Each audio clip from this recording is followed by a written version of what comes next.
നമ്മുടെ ഇന്നത്തെ ടോപ്പിക് എന്ന് പറയുന്നത് ഹാക്കിംഗ് യുവർ ബയോ സിസ്റ്റം ആണ്. സ്ലൈഡ് ഒന്ന് share ചെയ്യാവോ?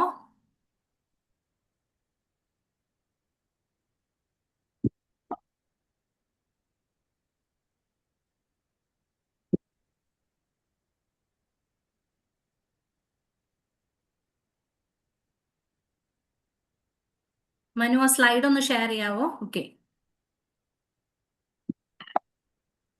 Hacking your bio system എന്നുള്ളതാണ് നമ്മളുടെ ഇന്നത്തെ ടോപ്പിക്ക്. നമ്മൾ ഈ എക്കോസിസ്റ്റം ഒക്കെ കേട്ടിട്ടുണ്ടാവും അല്ലെ? എക്കോസിസ്റ്റം കേട്ടിട്ടുണ്ടാവും. അപ്പം എക്കോസിസ്റ്റം എന്ന് പറഞ്ഞാൽ എന്താ?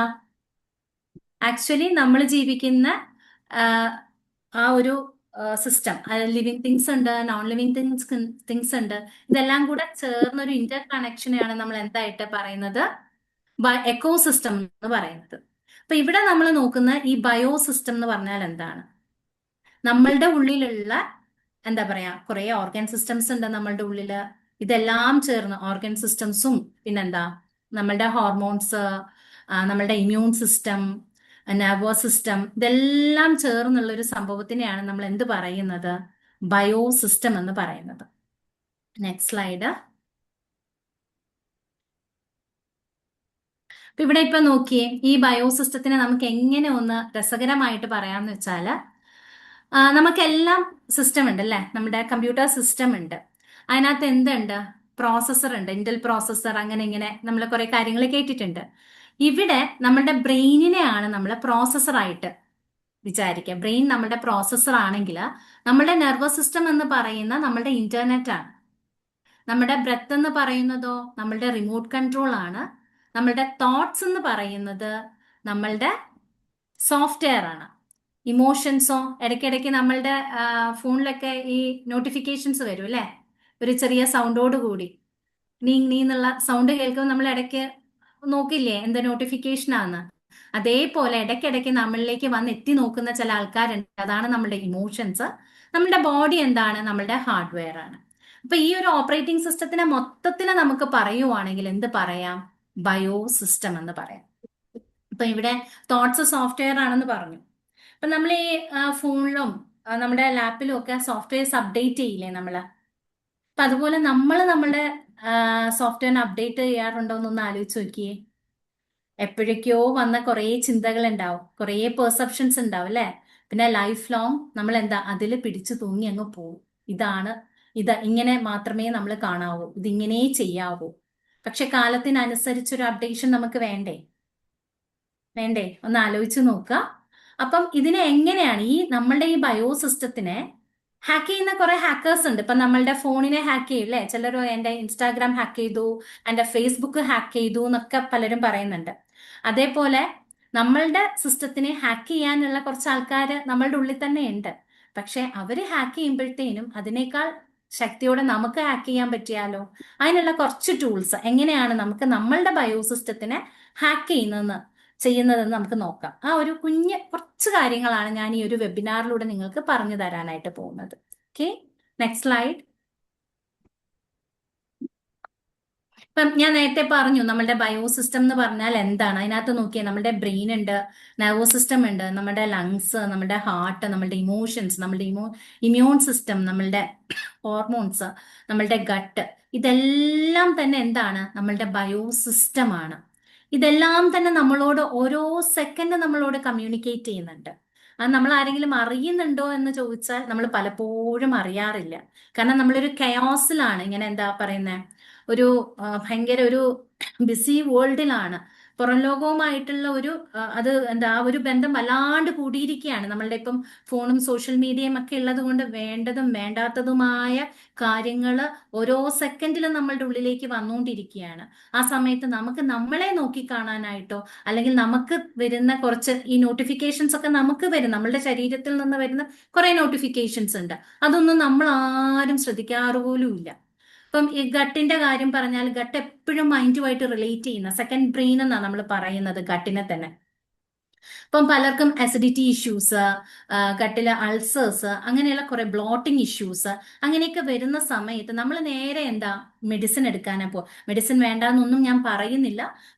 ഒരു സിംറ്റംസിനെ സബ്സൈഡ് ചെയ്യാനായിട്ട് നമുക്ക് മെഡിസിൻ കൂടിയേ തീരത്തുള്ളൂ. പക്ഷെ പലപ്പോഴും നമ്മൾ ഹോസ്പിറ്റലിലൊക്കെ പോകുമ്പോൾ അവരെല്ലാം നോക്കിയിട്ട് പറയുന്ന ഇഷ്യൂസ് ഒന്നും കാണാനില്ല, എല്ലാം ശരിയാണ്. പക്ഷെ നമുക്കിതൊന്നും മാറുന്നില്ല. എന്തുകൊണ്ടായിരിക്കും?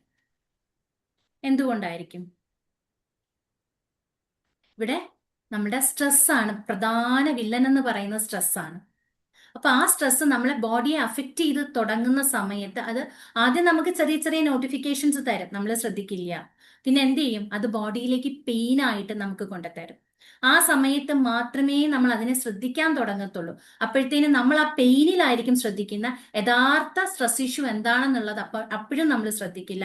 നമ്മൾ അപ്പോഴത്തേനും പ്രത്യേകിച്ച് നമ്മൾ നോക്കുവാണെങ്കിൽ ഒരു 10, 35, 40 വയസ്സായ സ്ത്രീകളുടെ ഇടയിൽ കാണാൻ പറ്റിയിട്ടുള്ള ഒരു കാര്യം, അതിനകത്തൊരു ഡോക്ടർ ഉണ്ടായിരുന്നു, ജോയിൻ ചെയ്തോന്ന് എനിക്കറിയാം. അപ്പം ഞാനും ഡോക്ടറും കൂടെ അന്ന് സംസാരിച്ച സമയത്ത് ഞങ്ങൾ സംസാരിച്ചൊരു കാര്യമാണ്, നിരന്തരം സ്ത്രീകൾ ഇങ്ങനെ ഒരു ഡോക്ടർ ഷോപ്പിംഗ് നടത്തും. സ്ത്രീകൾ ആണ് ഏറ്റവും കൂടുതൽ, അതുകൊണ്ടാണ് സ്ത്രീകളുടെ പേര് ഞാൻ പറഞ്ഞത്. ഒരിടത്ത് പോവും, MRI സ്കാൻ, എൻഡോസ്കോപ്പി, അങ്ങനെ ഇങ്ങനെ കുറേ പൈസ ചെലവാക്കും. എന്നിട്ട് ആ ഡോക്ടർ പറയും, നിങ്ങൾക്ക് അങ്ങനെ വലുതായിട്ട് പ്രശ്നങ്ങളൊന്നും കാണുന്നില്ല, നിങ്ങൾക്ക് സ്ട്രെസ്സോ കാര്യങ്ങളോ ഉണ്ടെങ്കിൽ അതൊന്ന് കുറയ്ക്കാൻ നോക്കൂ എന്ന് മാത്രം ഡോക്ടർ പറഞ്ഞ് കുറച്ച് വൈറ്റമിൻ ടാബ്ലറ്റ്സും കാര്യങ്ങളും എഴുതി കൊടുക്കും. വീണ്ടും ഇവർക്ക് പ്രശ്നം കുറയോ? ഇവരനുഭവിക്കുന്ന വേദന ഇവർക്ക് മാത്രമല്ലേ അറിയുള്ളൂ. വീണ്ടും പ്രശ്നങ്ങൾ കുറയില്ല. വീണ്ടും അവര് സോഷ്യൽ മീഡിയയും ഇതും കാര്യങ്ങളും ഒക്കെ ഉള്ള സമയത്ത് അവരെന്ത് ചെയ്യും? ജയ മാം ഒന്ന് മ്യൂട്ട് ചെയ്യാവോ മാം? മാമിന്റെ മൈക്ക് ഓൺ ആണ്, അപ്പൊ അത് ചിലപ്പം ഡിസ്റ്റർബൻസ് ഉണ്ടാക്കും. അപ്പോ താങ്ക് യു മാം. അപ്പൊ ആ സമയത്ത് അടുത്ത ഡോക്ടർ അല്ലെങ്കിൽ യൂട്യൂബിലൂടെയും അതിലൂടെ നമ്മൾ ഇന്നടത്ത് പോയി കഴിഞ്ഞാൽ ഇത് കിട്ടും അത് കിട്ടും എന്ന് പറയുമ്പോൾ പിന്നെ ഈ സ്കാനിങ് റിപ്പോർട്ട് എല്ലാം കൂടി എടുത്ത് അടുത്ത ഹോസ്പിറ്റലിലേക്ക് പോകും. അപ്പൊ ഡോക്ടർ പറയും, വീണ്ടും നമുക്ക് ഒന്നുകൂടെ ഒന്ന് നോക്കിയാലോ എന്ന് പറഞ്ഞാൽ അവർക്ക് ഭയങ്കര സന്തോഷമാണ്. പിന്നെ നമ്മളുടെ ഭാഷയിൽ ഡോക്ടർ ഷോപ്പിംഗ് എന്നാ പറയുന്നത്. പക്ഷെ ശരിക്കും അവരെന്താണ്, ആ പെയിൻ എല്ലാം അനുഭവിക്കുന്നുണ്ട്. ഈ തലവേദന, മൈഗ്രെയിൻ ഒക്കെ ഒരു സൈക്കോസൊമാറ്റിക് ഡിസീസിന്റെ കീഴിലാണ് നമുക്ക് കൊണ്ടുവരാൻ പറ്റുന്നത്. എന്ന് വെച്ചാൽ അവർക്ക് ബയോളജിക്കലി ഓർഗാനിക്കലി നോക്കിക്കഴിഞ്ഞാൽ റൂൾ ഔട്ട് ചെയ്യാൻ ഒരു പ്രശ്നം ഉണ്ടാവില്ല, ഒന്നും ഉണ്ടാവില്ല, ഒന്നും കണ്ടുപിടിക്കുക MRIയിലോ സ്കാനിലോ ഒന്നും ഉണ്ടാവില്ല. പക്ഷെ അവർ ശരിക്കും ആ വേദന അനുഭവിക്കുകയും അവർ നിരന്തരം ആ പെയിനിലൂടെ കടന്നു പോവുകയും ഭക്ഷണം പോലും കഴിക്കാൻ പറ്റാതെ, എന്തെങ്കിലും കഴിച്ചാൽ ഭയങ്കര ബ്ലോട്ടിങ്, ഒന്നും ചെയ്യാൻ പറ്റാണ്ട് ദിവസങ്ങളോളം തള്ളി നീക്കുന്ന ഒരുപാട് ആൾക്കാരുണ്ട്.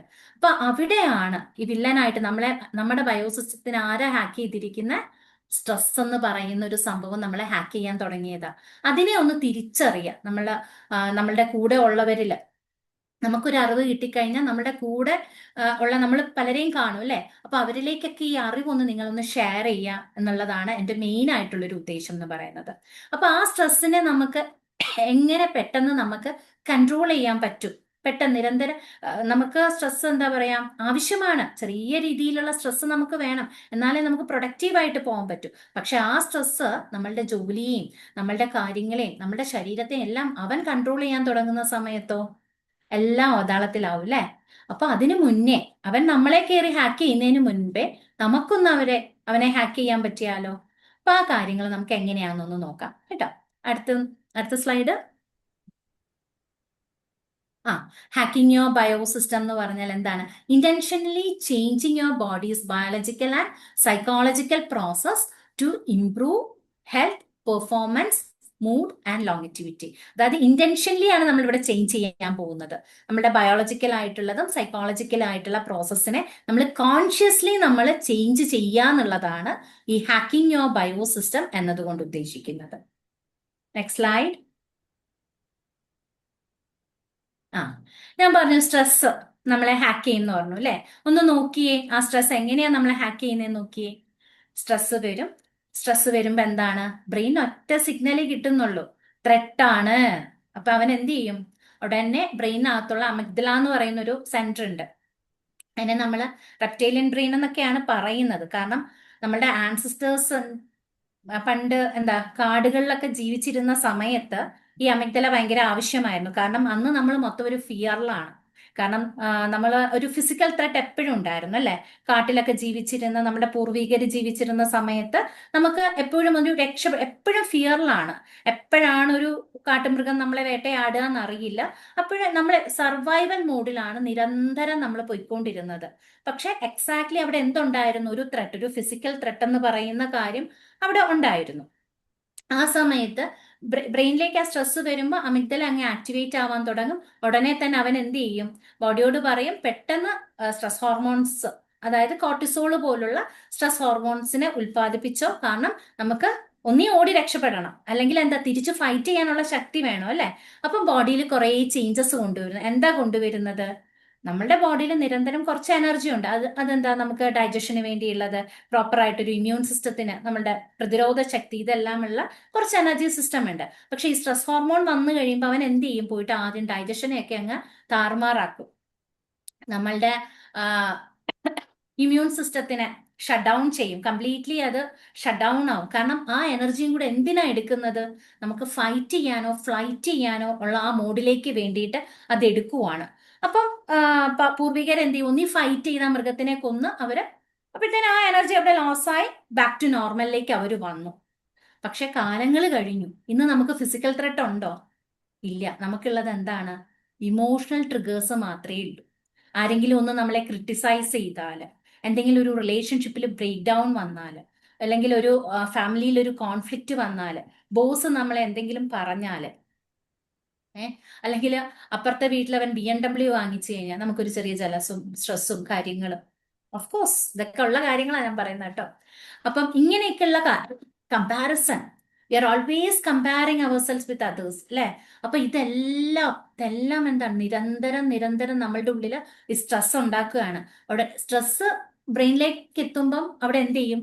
ഉറങ്ങിക്കിടന്ന അമിഗ്ഡല അവിടെ ആക്റ്റീവ് ആവും. ബ്രെയിൻ ഇത് മാത്രമേ അറിയത്തുള്ളൂ. എന്താ? നമ്മളെ രക്ഷിക്കുക, എന്റെ ഈ ബോഡിയെ എനിക്ക് രക്ഷിക്കണം, ഇതൊരു ത്രെട്ടാണ്, ഇതിനെ എനിക്ക് രക്ഷിക്കണം. അത് മാത്രമേ ബ്രെയിൻ അറിയത്തുള്ളൂ. അതിനറിയത്തില്ല അവിടെ വന്നിരിക്കുന്ന ഒരു ഫിസിക്കൽ ത്രെട്ട് അല്ല, ചെറിയൊരു ഇമോഷണൽ ട്രിഗർ ആണ്. അതുകൊണ്ട് ഇത്രയേറെ കാര്യങ്ങളൊന്നും ബോഡിയിൽ മാറ്റം കൊണ്ടുവരണ്ടെന്നൊന്നും അതിനറിയത്തില്ല. അത് പഴയതുപോലെ തന്നെ എന്തുണ്ടാക്കും? കുറേ എനർജി ഉണ്ടാക്കും. എന്തിനു വേണ്ടിയിട്ടാ? ഒന്നീ ഫൈറ്റ് ചെയ്യാനായിട്ടോ, അല്ലെങ്കിൽ ഫ്ലൈറ്റ് ചെയ്യാനായിട്ടോ, അല്ലെങ്കിൽ ഫ്രീസ് ആവും. ഇപ്പം നാലാമത്തെ ഒരു റെസ്പോൺസും കൂടെ ഉണ്ട്, ഫോൺ എന്ന് പറയുന്ന ഒരു റെസ്പോൺസും കൂടെ ഉണ്ട്. അപ്പൊ ഈ 4 റെസ്പോൺസുകളാണ് നമ്മൾ ഉണ്ടാക്കിക്കൊണ്ടിരിക്കുന്നത് ഈ സ്ട്രെസ് വരുന്ന സമയത്ത്. അവിടെ ഒരു ബിഹേവിയർ ചേഞ്ച് വരും എന്ന് നമ്മൾ കണ്ടു അല്ലെ? ആ ബിഹേവിയർ ചേഞ്ച് എന്തൊക്കെയാണെന്ന് നമുക്ക് നോക്കാം. Next slide. ഇപ്പം ഇത് വന്നു കഴിഞ്ഞാൽ, ഫൈറ്റ് വന്നു കഴിഞ്ഞാൽ എന്താണ് നമ്മളുടെ ഉള്ളിലുള്ള? I attack the problem. ഞാൻ ആ പ്രോബ്ലത്തിനെ അറ്റാക്ക് ചെയ്യാൻ പോകുന്നു. ഫ്ലൈറ്റ് മോഡ് ആണെങ്കിലോ, I run away from the problem. ആ പ്രോബ്ലത്തിൽ നിന്ന് ഞാൻ ഓടി രക്ഷപ്പെടുകയാണ്. ഫ്രീസ് ആവുമ്പോൾ എന്താ സംഭവിക്കുക? I become stuck or shut down. Fawn എന്ന് പറയുന്ന നാലാമത്തെ ഒരു റെസ്പോൺസ്, അത് വന്നാൽ എന്താ സംഭവിക്കുക? I try to keep everyone happy so I will be safe. കുഞ്ഞുനാള് മുതലേ നമ്മൾ പഠിച്ചു വരുന്ന പുതിയൊരു റെസ്പോൺസ് ആണ് ഫോൺ, പീപ്പിൾ പ്ലീസിങ് റെസ്പോൺസ്. നമുക്ക് വേണ്ടത് മറ്റൊന്നും, പുറമേ ഒന്ന് കാണിക്കും, ഉള്ളിൽ എന്താ മറ്റൊന്നാണ് നമ്മൾക്ക്. നമ്മൾ ഭയങ്കര സാഡിലോ അല്ലെങ്കിൽ ഭയങ്കര ഇമോഷണലി ബ്രേക്ക് ഡൗൺ ആയിട്ട് നിൽക്കുമ്പോഴും നമ്മൾ പുറമേ ഒരു ചിരിയോടുകൂടി അതിനെ ഒന്ന് തിരിഞ്ഞു നോക്കുക പോലും ചെയ്യാണ്ട് നമ്മൾ പുതിയൊരു മുഖംമൂടി അണിഞ്ഞ് പീപ്പിൾ പ്ലീസർ ആയിട്ട് മാറുന്ന ഒരു സംഭവമാണ് ഈ ഫോൺ എന്ന് പറയുന്ന ഒരു കാര്യം. അപ്പൊ അതെന്തൊക്കെ പ്രശ്നങ്ങളാണ് നമ്മളിൽ ഉണ്ടാക്കുന്നതെന്നൊന്ന് നോക്കാം. Next slide. ഫൈറ്റ് എന്ന് പറയുന്ന റെസ്പോൺസ്. ഫൈറ്റ് എന്ന് പറയുന്ന റെസ്പോൺസ് വരുമ്പോൾ എന്താ സംഭവിക്കുക? നമുക്ക് ആങ്കർ ഇഷ്യൂസ്, ദേഷ്യം, ഷൗട്ട് ചെയ്യും, ഭയങ്കര അഗ്രഷൻ ആയിരിക്കും ആ ഒരു ഫൈറ്റ് എന്ന് പറയുന്ന ഒരു റെസ്പോൺസ് വരുമ്പോൾ. കാരണം നിരന്തരം നമ്മൾ എന്താണ് ഈ സ്ട്രെസ്സിൽ നിൽക്കുവാണ്. അപ്പൊ നിരന്തരം ഈ ആങ്കർ മോഡിലും ഷൗട്ടിംഗ് മോഡിലും അഗ്രഷൻ മോഡിലുമാണ് നിരന്തരം നമ്മൾ കിടക്കുന്നത്. ഓക്കെ, അടുത്തത് വരുമ്പോഴോ, നെക്സ്റ്റ് സ്ലൈഡ്. ഫ്ലൈറ്റ് റെസ്പോൺസ് വരുമ്പോൾ ഇങ്ങനെയുള്ള ഈ റെസ്പോൺസ് സ്വീകരിക്കുന്ന വ്യക്തികളിൽ കാണുന്നത് ഒരു പ്രോബ്ലത്തിനെ അവർ ഫേസ് ചെയ്യില്ല എന്നുള്ളതാണ്. ജീവിതത്തിൽ വരുന്ന ഒരു പ്രോബ്ലത്തിനെ പോലും അവർ ഫേസ് ചെയ്യില്ല. അവിടുന്ന് എന്ത് ചെയ്യും? റണ്ണിങ് അവേ ആണ് എപ്പോഴും. പ്രോബ്ലം വരുമ്പോൾ പിന്നെ അവരവിടെ കാണില്ല, അവര് ഓടി രക്ഷപ്പെടും. അല്ലെങ്കിൽ എന്ത് ചെയ്യും? അവോയ്ഡൻസ്, എല്ലാം അവോയ്ഡ് ചെയ്യും. എന്താ? വാട്സാപ്പിൽ മെസ്സേജ് വന്നാൽ നമ്മൾ തിരക്കുകൊണ്ടല്ല, അല്ലാണ്ട് തന്നെ നോക്കില്ല, ഫ്രണ്ട്സിനോട് സംസാരിക്കില്ല, മെയിൽസിന് മറുപടി കൊടുക്കില്ല, ആരെങ്കിലും വിളിച്ചാൽ ഫോൺ എടുക്കില്ല. അവോയ്ഡൻസ് ആണ് അവരുടെ റെസ്പോൺസ്. കാരണം സ്ട്രെസ്സാണ് ഉള്ളിൽ കിടക്കുന്നത്. പക്ഷെ അതിനെ നോക്കി കാണാണ്ട്, അതിനെ ക്ലിയർ ഔട്ട് ചെയ്യാണ്ട് അവർ പോകുന്ന മോഡ് വേറെ, അവോയ്ഡൻസ് മോഡിലേക്കാണ്. അപ്പൊ അവര് എന്താ എല്ലാം അവോയ്ഡ് ചെയ്ത് കഴിയുമ്പോൾ ഉണ്ടാകുന്ന ഒരു സംഭവം എന്താ? Loneliness. It will leads to എന്താണ്? ഡിപ്രഷൻ. അത് ട്രീറ്റ് ചെയ്യാണ്ട് കുറച്ച് നാൾ പോയ എന്താവും? Leads to suicide.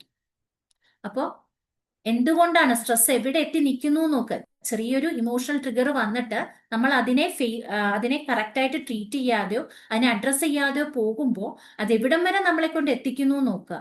പിന്നെ എന്താണ്? മറ്റൊന്ന്, വർക്കിംഗ് ആയിട്ടുള്ള ആൾക്കാരെ നമുക്ക് കാണാൻ പറ്റും. പലപ്പോഴും നമ്മൾ നോക്കിയിട്ടുണ്ടെങ്കിൽ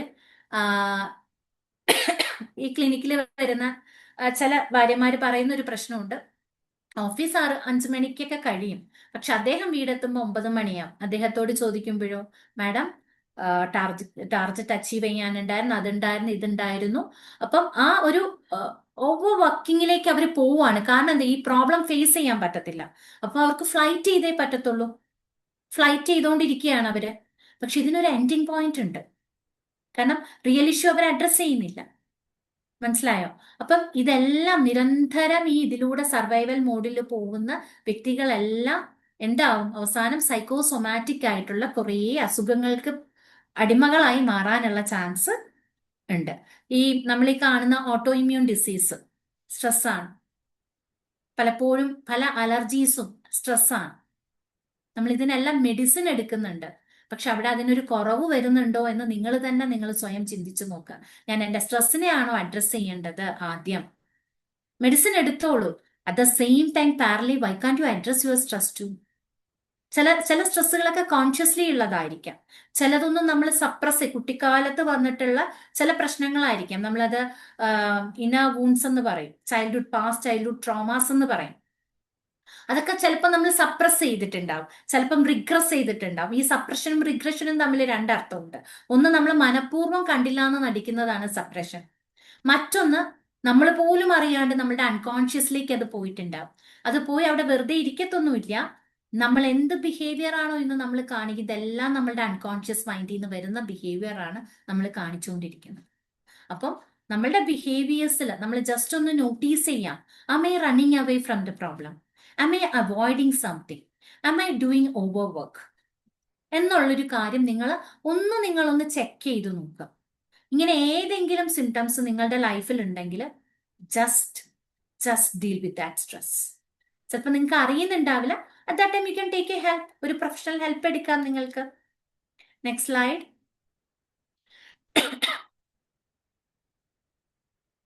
പിന്നെ വരുന്നതാണ് എന്താണ്? ഫ്രീസായി പോവുക നമ്മൾ. അതായത് പ്രശ്നങ്ങൾ വരും, എന്തെങ്കിലും സ്ട്രെസ്, നമ്മൾ നിരന്തരം നോക്കിയ ചിലരുടെ ജീവിതത്തിൽ ഭയങ്കര കൺഫ്യൂഷൻ ആയിരിക്കും. ഒരു കാര്യത്തിലും ഡിസിഷൻ മേക്കിംഗ് സ്കിൽ എന്ന് പറയുന്ന കാര്യമേ അവരുടെ അടുത്തൂടെ പോയിട്ടുണ്ടാവില്ല. എല്ലാത്തിനും കൺഫ്യൂഷൻ മാത്രം. പിന്നെ ഒന്ന് എന്താണ്? പ്രൊക്രാസ്റ്റിനേഷൻ. എല്ലാ ദിവസവും ടു ഡു ലിസ്റ്റ് ചെയ്യും. നാളെ മുതൽ നമുക്ക് എല്ലാവർക്കും ഉള്ള പ്രശ്നമൊക്കെ തന്നെയാണ്. നാളെ മുതൽ ഞാൻ ജിമ്മിൽ പോവും, അത് ചെയ്യും, ഇത് ചെയ്യും. But we can do.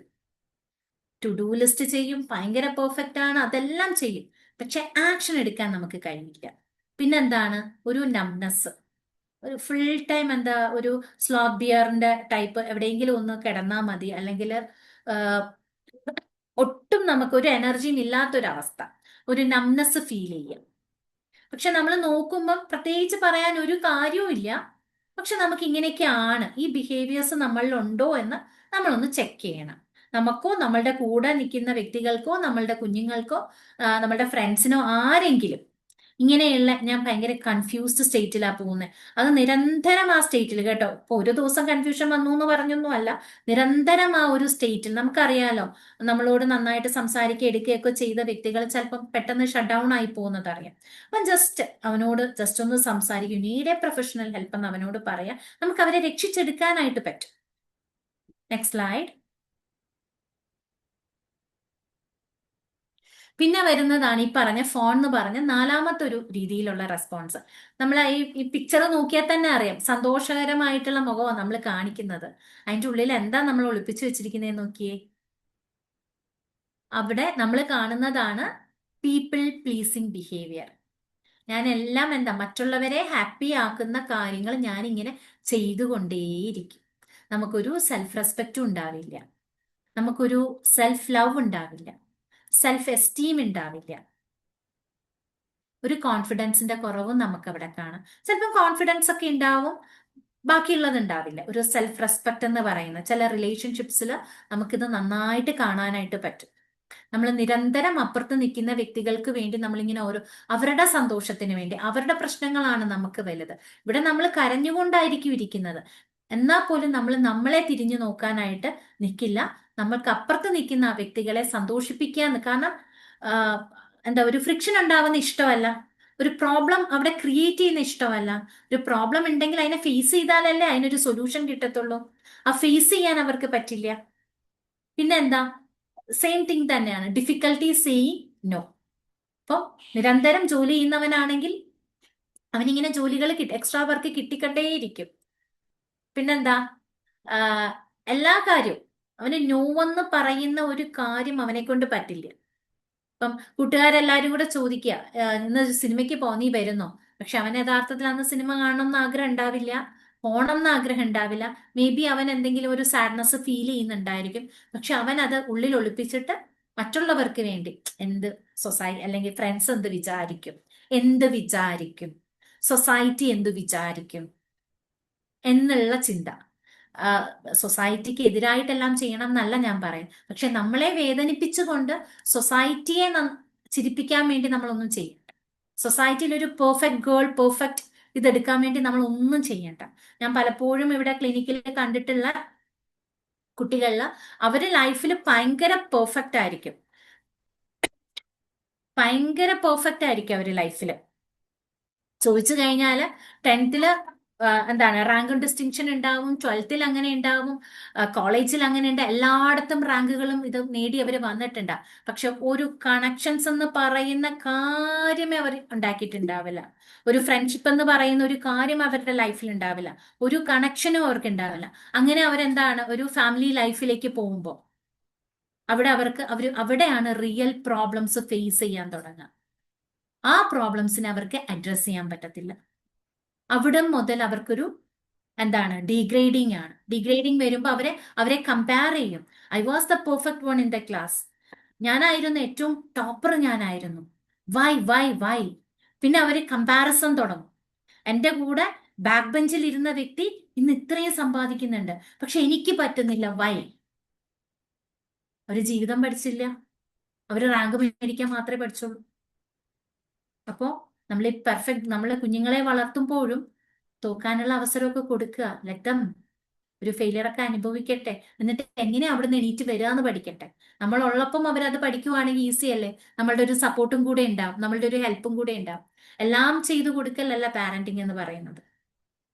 എല്ലാം അവരുടെ ഇഷ്ടത്തിനനുസരിച്ച് എല്ലാം, അവർക്കൊരു വിഷമവും വരാതെ, കാരണം എനിക്കിതൊന്നും കിട്ടിയിട്ടില്ല, അതുകൊണ്ട് എൻ്റെ കുഞ്ഞുങ്ങൾക്ക് ഇതെല്ലാം വേണം എന്നുള്ളൊരു തോന്നല്. ഇന്ന് ഞാനൊരു സ്കൂളിൽ പോയിരുന്നു. അപ്പം പ്രീ-KG-യിലുള്ളൊരു കുട്ടിയാണ്. ഭയങ്കര ഫ്രീഡം ആണ് അവിടെ സ്കൂളിൽ. ഇങ്ങനെ ഓടി, ഒരു വലിയൊരു ഏരിയ ഉണ്ട്, അവരിങ്ങനെ ഓടി കളിച്ചുകൊണ്ട് നടക്കുകയാണ്. അപ്പൊ അതിനിടയിൽ ടീച്ചേഴ്സ് ചിലപ്പം കുറച്ച് സമയം പിടിച്ചിരുത്തുന്ന സമയത്ത് ആ കുഞ്ഞ് ഇരിക്കാൻ ഭയങ്കര ബുദ്ധിമുട്ടാണ്. അപ്പൊ അടിയിൽ എന്തോ ഒരു അണ്ടർലൈൻ ഫാക്ടർ ഉണ്ട്. അതല്ല പാരന്റ്സ് നോട്ടീസ് ചെയ്യുന്നത്. ആ പാരന്റിനോട് സംസാരിച്ചപ്പം ടീച്ചർ അങ്ങനെ ഒരു കംപ്ലൈന്റ് പറഞ്ഞപ്പം ജസ്റ്റ് പാരന്റിനോട് സംസാരിച്ചപ്പം പാരന്റ് എന്നോട് പറഞ്ഞു, ഞാൻ പ്രീ-KG-യിൽ വിട്ടിരിക്കുന്ന എൻ്റെ കുഞ്ഞിനെ ഇരുത്താനല്ല, അവിടെ ഫുൾ ടൈം ഇരിക്കണം എന്ന് പറയുന്നില്ല, പക്ഷെ 80% ഓഫ് കുട്ടികൾ ഒരു 5 മിനിറ്റെങ്കിലും ഒരിടത്ത് ഇരുന്ന് ഒരു കാര്യം അവർക്ക് ശ്രദ്ധിക്കാൻ പറ്റുന്നുണ്ടെങ്കിൽ, ഈ കുഞ്ഞിന് അത് പറ്റുന്നില്ല എന്നുണ്ടെങ്കിൽ there is some underline issue. അപ്പം ഞാൻ വീണ്ടും പാരന്റിനോട് ഒരു അഡ്വക്കേറ്റ് ആയിരുന്നു പുള്ളിക്കാരി, സംസാരിച്ചപ്പം പറഞ്ഞത്, എൻ്റെ അച്ഛൻ എൻ്റെ ഇഷ്ടത്തിനനുസരിച്ചല്ല ഈ അഡ്വക്കേറ്റ് എന്ന് പറയുന്ന പ്രൊഫഷൻ അച്ഛന്റെ ഇഷ്ടത്തിനനുസരിച്ച് ഞാൻ എടുത്തതാണ്. എൻ്റെ ലൈഫ് മൊത്തം ഞാൻ അച്ഛന് വേണ്ടി സാക്രിഫൈസ് ചെയ്തു. അപ്പൊ എൻ്റെ മകൻ അവന്റെ ഇഷ്ടത്തിനുള്ളത് ചെയ്താൽ മതി. നോക്കിയേ, അവര് വന്ന പാരന്റിങ് സ്റ്റൈല് നോക്കിയേ. അപ്പൊ ആരുടെ പ്രശ്നമാണ് അവിടെ തീർക്കേണ്ടത്?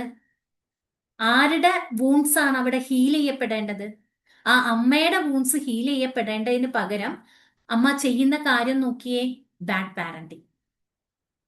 മനസ്സിലായോ? അപ്പൊ എനിക്ക് കിട്ടാത്ത എല്ലാ സ്വാതന്ത്ര്യവും എന്റെ കുഞ്ഞിന് കിട്ടണം. അപ്പം കുഞ്ഞ് കളിക്കണ്ട എന്നല്ല പറയാൻ നിൽക്കണ്ട. പക്ഷെ പക്ഷെ എന്താണ് അവര് പതുക്കെ പതുക്കെ ഡിസിപ്ലിൻ ഫോളോ ചെയ്യാൻ വരുന്നു അല്ലെ? നമ്മൾ എപ്പോഴാണോ നമ്മുടെ ലൈഫിൽ നമ്മൾ നോക്കുക, നമ്മൾ സക്സസ് ആവുന്നില്ല എന്ന് പറയുന്നുണ്ടാവും, എനിക്കൊരു കാര്യവും നമ്മൾ നമ്മളുടെ ഡിസിപ്ലിനിലേക്ക് ഒന്ന് നോക്കിയാൽ മതി. ഡിസിപ്ലിൻ കറക്റ്റ് ആണെങ്കിൽ, നമ്മളുടെ ഡിസിപ്ലിൻ കറക്റ്റ് ആണെന്നുണ്ടെങ്കിൽ ഓട്ടോമാറ്റിക്കലി നമ്മുടെ ബാക്കി എല്ലാം ശരിയായിക്കോളും. ഇവിടെ നമുക്ക് ഒരുപാട് എന്താ പറയാ ടാലന്റുകളോ ഒരുപാട് ഹാർഡ് വർക്കോ ഒരുപാട് പെർഫെക്ഷനോ ഇതൊന്നും അല്ല നമുക്ക് വേണ്ട. ഒരു കൺസിസ്റ്റൻസി, നമ്മുടെ ലൈഫിൽ ഒരു കൺസിസ്റ്റൻസി കൊണ്ടുവരിക എന്നുള്ളത് മാത്രം.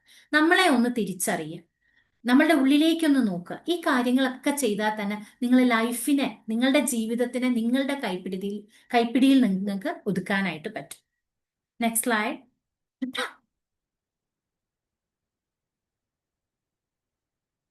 നമ്മൾ നേരത്തെ നോക്കിയല്ലേ ബ്രെത്ത് എന്ന് പറയുന്ന സാധനം അതെന്താണ്? നമ്മളുടെ റിമോട്ട് കൺട്രോൾ ആണെന്ന് പറഞ്ഞു. അപ്പൊ നമ്മളുടെ ശരീരത്തില് ഈ നോട്ടിഫിക്കേഷൻസ് വരും, ഇമോഷൻസ് ആണല്ലോ നോട്ടിഫിക്കേഷൻസ്. ആ നോട്ടിഫിക്കേഷൻസ് വരുമ്പോൾ അതിനെ ഒന്ന് ശ്രദ്ധിച്ചിട്ട് ഈ ബ്രെത്ത് കൺട്രോൾ, ഈ റിമോട്ട് കൺട്രോൾ അങ്ങ് നമ്മുടെ കയ്യിലേക്ക് എടുക്കുക. ഈ ബ്രെത്ത് എന്ന് പറയുന്ന ഒരു സാധനം നമ്മൾ എടുത്തു കഴിയുമ്പോൾ നമുക്ക് വരുന്ന ഒരു മാറ്റം എന്താണെന്ന് നമുക്കിപ്പോ ഒരു ആക്ടിവിറ്റിയിലൂടെ നമുക്കൊന്ന് നോക്കിക്കാണാം കേട്ടോ. Next slide.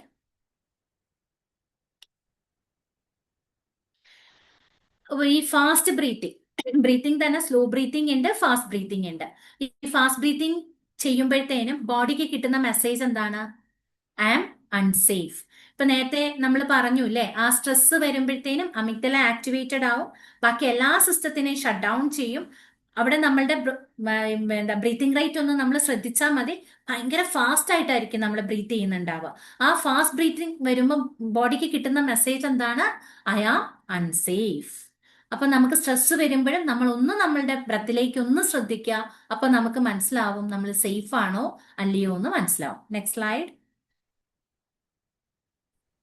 ഇവിടെ നോക്കിയേ, സ്ലോ ബ്രീത്തിങ് വരുമ്പോഴോ, സ്ലോ ആയിട്ട് ബ്രീത്ത് ചെയ്യുമ്പോഴത്തേനും നമ്മൾ ആ അമിഗ്ഡലയെ ഡിയാക്ടിവേറ്റ് ചെയ്യാണ് ചെയ്യുന്നത്. ഡിയാക്ടിവേറ്റ് ചെയ്യുമ്പോൾ എന്താണ് ബോഡിക്ക് കിട്ടുന്ന മെസ്സേജ്?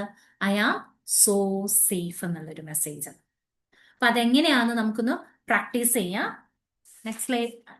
അടുത്ത സ്ലൈഡ് ഒന്ന് എടുക്കോ. ഈ ഒരു കാര്യം കൂടെ പറഞ്ഞിട്ട്, ഈ നമ്മുടെ നെർവസ് സിസ്റ്റം രണ്ട് രീതിയിലാണ് വർക്ക് ചെയ്യുന്നത്.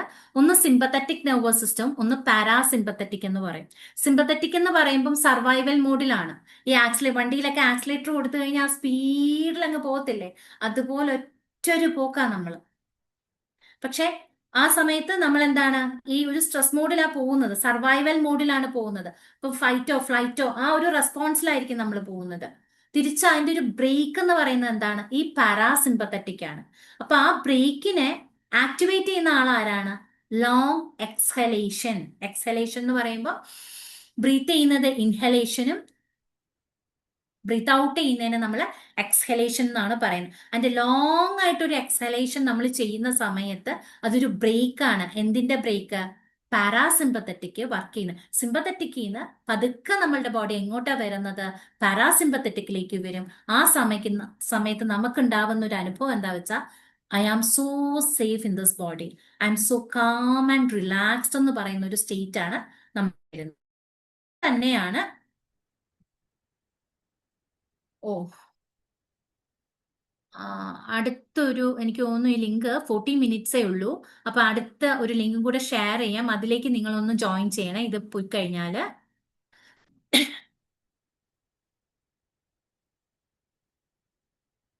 ഓക്കെ, പുതിയ ലിങ്കിലേക്ക് നിങ്ങളൊന്ന് ജോയിൻ ചെയ്യണം കേട്ടോ. ഗ്രൂപ്പിലേക്ക് മനു, അത് ഗ്രൂപ്പിലേക്ക് ഒന്ന് ഷെയർ ചെയ്യണേ ആ ലിങ്ക്. ഞാനും അതിലേക്ക് കയറേണ്ടി വരുമായിരിക്കും. ഓക്കെ, ഈ ലോങ് എക്സ്ഹലേഷൻ വരുമ്പോഴത്തേനും എന്താ സംഭവിക്കുക? ഇറ്റ് ആക്ടിവേറ്റ്സ് ദ ബ്രെയിൻ ആണ്. അപ്പൊ ഇതിനെങ്ങനെ നമുക്ക് കൺട്രോളിലേക്ക്, ആ ബ്രെത്ത് വർക്ക് എങ്ങനെ നമ്മളുടെ കൺട്രോളിലേക്ക് കൊണ്ടുവരാം എന്നുള്ള ഒരു ചെറിയൊരു ആക്ടിവിറ്റി നമുക്കൊന്ന് നോക്കാം. നെക്സ്റ്റ് സ്ലൈഡ് എടുത്തേ.